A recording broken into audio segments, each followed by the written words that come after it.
All right, we are here with current TJC Apache and former Tyler Legacy Red Raider Knox Hicks. Knox, how you doing today, buddy?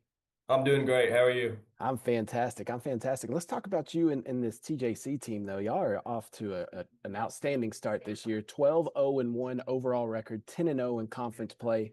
Coming off a big win over Paris on Tuesday, 3-0. Talk to me a little bit about this season and what's been working for you and the guys. Yeah, it's been great. I think it's a combination of just putting everything we've got into it, staff, trainers, coaches, players. I mean, everybody's really given it their all this year.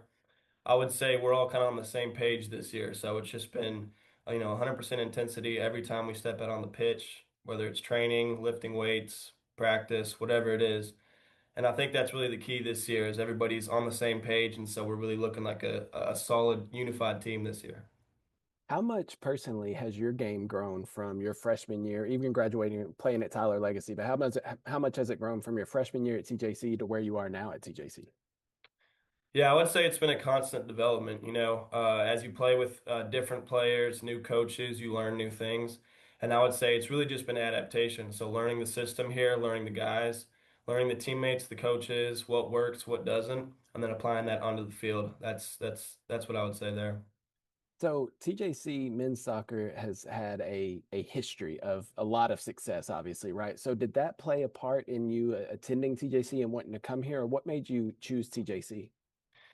Yeah, obviously going to high school here in Tyler, you hear about TJC and how it's really a great program. They've got guys from all over the world coming in, and they have a consistent winning reputation.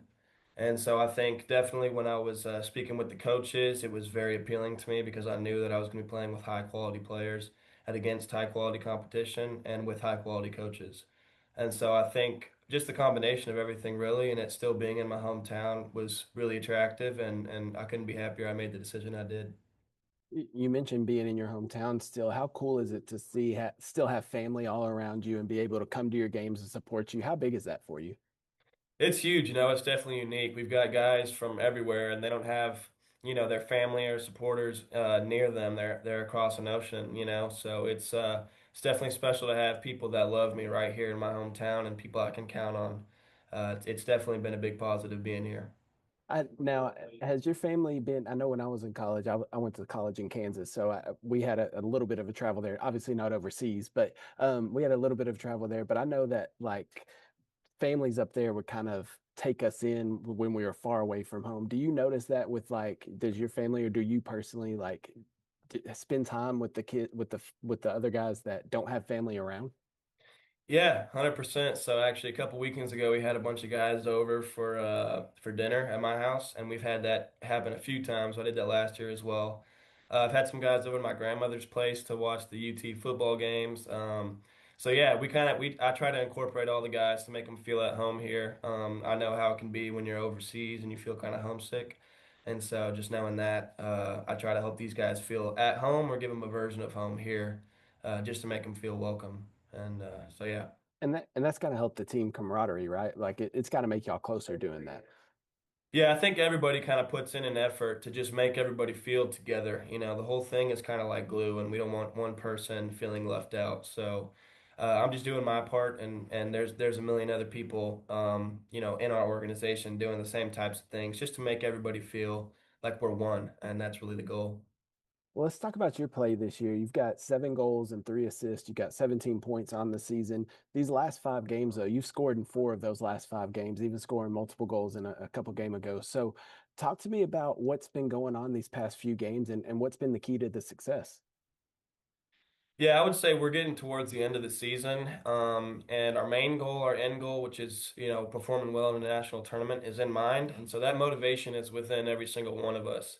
So I think I've had the good luck and the opportunity to put up good stats, but I couldn't do it without coaches around me who support me, without guys like we've got our winger Mark, he's got 13 assists, and so guys like that they're kind of what give everybody else the opportunity to shine. And I can't say it's down to myself because I'd just be lying. It's really a team effort, and that reflects itself when you look at the stats. Everyone kind of gets a piece of the cake. Well, you got one final regular season game against Northeast Texas Community College on Friday at home. Then you got the big tournament, the Region 14 tournament. Obviously, that gets you to nationals and all that. What are your expectations for yourself and for the team as you wrap up the regular season and go into tournament play? Yeah, I would say they kind of go hand in hand. Performing well in the regional tournament, that's always what we want.